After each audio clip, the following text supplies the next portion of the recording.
ওরা পূজা করে, যেদিন হিন্দুদের পূজা অনুষ্ঠান আমরা ওই দিন তাফসির মাহফিল করি না, ঠিক কিনা বলেন? যেদিন আমাদের তাফসিরুল কোরআনের প্রোগ্রাম ওই দিন আমাদের হিন্দু ভাইরা ডিস্টার্ব করে না। সুবহানাল্লাহ। হিন্দুদের পূজা অনুষ্ঠানে মাদ্রাসার ছাত্র যে পাহারা দেয়, গোটা বিশ্বে এরকম দৃষ্টান্ত নজির বিরল, ঠিক কিনা বলেন? আইন শৃঙ্খলা বাহিনীর পাশাপাশি মাদ্রাসার ছাত্ররা যে সেখানে পাহারা দেয়, গোটা পৃথিবীতে এই দৃষ্টান্ত আপনি পাবেন। মাদ্রাসার ছাত্ররা তারা তো কোরআনের ধারক, তারা হাদিসের ধারক, তারা কেন মন্দির পাহারা দিবে?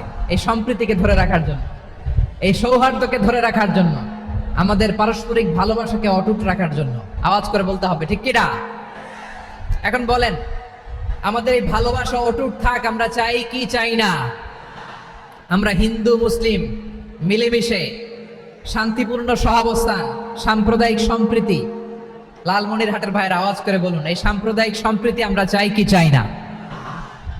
আল্লাহ এই দেশকে তুমি বরকত